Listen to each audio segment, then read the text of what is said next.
I'd like to take this opportunity today to share, Bezrat Hashem, some words of inspiration about bitachon and Eretz Yisrael. How do we apply them together? So I just had the opportunity recently, Baruch Hashem, to launch my sefer, Transform Your Emunah, in just 60 seconds a day. Specifically for our purposes today, I'd like to quote to you what's on the back of the sefer. The Ramban in Parshas Shmos, chapter 13, verse 16, writes, "The purpose of all the mitzvahs, and in fact, the only reason for Hashem creating us, is that we come to have emuna in Hashem."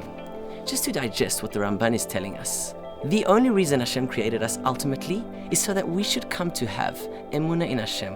We see from here what a tremendous emphasis we need to place in our lives in trying to build our emuna, not just to know the theory, but to truly apply it in a practical way. A second most powerful source I'd like to share with you is from the Vilna Gaon in Even Shlema chapter 3 part 2. One who commits severe transgressions, but nevertheless excels in bitachon, is better than one who does not transgress, but does not have bitachon. Now, for anybody who is even slightly familiar with Torah literature, this Torah source is frighteningly powerful. We all know how much emphasis is placed from countless Torah sources in doing our best to stay away from transgression and just doing mitzvahs. However, here the Vilna Gaon is teaching us that whilst that is certainly the case, however, even more important than that is making our maximum effort to truly excel in our bitachon. And thirdly, we have from the Chafetz Chaim in Machane Yisrael, chapter 3, part 2, where he says, the extent to which we lived with Emunah is the primary factor that determines the reward we will receive at the time of redemption. The Chafetz Chaim is teaching us that the main factor that determines our level of reward in the time of the future is the extent that we lived with Emunah. Now, as many Torah commentaries write, there are many levels of what it means to have Emunah. It's one thing to just study the information, which is a starting point, but much more than that is to truly digest the information and live by the values of emuna and bitachon on a daily basis.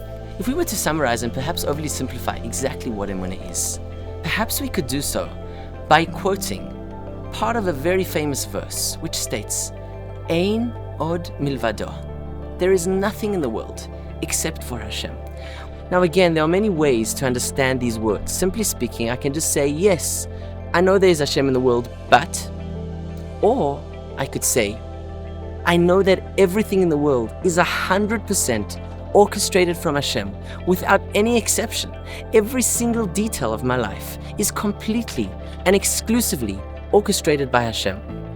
And that being the case, I ask you, my dear friend, we all want the opportunity to make it to Eretz Yisrael. No one Jew belongs in Eretz Yisrael more than any other. I, Baruch Hashem, have the privilege today to be living in the Holy Land of Eretz Yisrael. And I thank Hashem for that incredible opportunity. However, I don't know what will be with tomorrow. I certainly cannot guarantee, as much as I would love to be here for the rest of my life, that for sure will happen.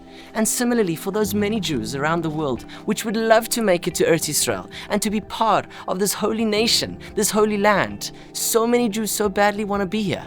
However, ultimately I ask you, if you truly believe in Hashem, is that really in your court?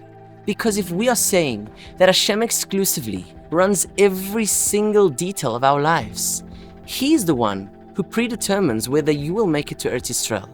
And He is also the one who, for many people who have not had the opportunity to make it here, who makes that call too. That being the case, what then are we supposed to do if everything is already predetermined by Hashem? We all believe that one day, Bezrat Hashem, in our bright future, we will make it to the next world, to Olam Haba. And one day when we meet our Maker, Hashem, He will not say to us, my son, my daughter, did you live in the land of Eretz Yisrael? Because if He would throw that question to us, we could perhaps retort right back, my dear Father Hashem, that was your call because I believed in you. You are the one who determined in my life those many details, including where I would live. However, the very valid question that certainly can be asked to us when we make our way to the next world could be, my dear child, did you make your maximum effort to go home? Not that you truly have the ability to do so, because that's Hashem's call. But what is within our call is, did we make our maximum effort? And if we are to truly digest one of the most basic extensions of what it means to have emuna is to talk to Hashem. If I believe there is a God in the world, and I believe that He can hear what I'm saying, and I believe that He is the master of the universe who has absolute complete control over every single detail at every single moment, certainly I should take the opportunity to talk to Him about anything and everything that I might desire. Hashem, my dear Father, I so badly want to come home to Eretz Yisrael, but you know just how hard it is for me in so many ways, be it the parnasa, be it the family dynamics, or the many other very real challenges that you have presented in my life and that seem to be stopping me from making my way home. Hashem, I want to come home, but I know that that's not in my court. But what I do know, Hashem, is that you have all the power in the world, and in 1 second you could turn a situation which seems almost impossible to be absolutely beautiful and pleasant in every way. Please, Hashem, my dear Father, I ask you, whether I have the opportunity to already be living in Eretz Yisrael, please grant me the opportunity to continue to be here for the rest of my life. And not only that, but to truly seep in the kedusha and appreciation of what it means to be here. And at the same time, Hashem, if I have not yet had the opportunity to come home and live with all the Jewish people back on our homeland, I beg you, Hashem, from today, let my commitment to you be that I will take a certain amount of time, in my own words, every single day, just to talk to you and to beg you to bring me home, to make the things that seem to be impossible, to turn around and be absolutely beautiful and open up the avenues for me to be able to come home. Please, Hashem, grant me the opportunity to be able to come home and be together with all my brothers and sisters in our only homeland, because Hashem, your home is my home. I'd like to end off to take this opportunity to give a bracha to every single one of us. Again, those who are already here and those who so badly want to be here in the holy land of Eretz Yisrael.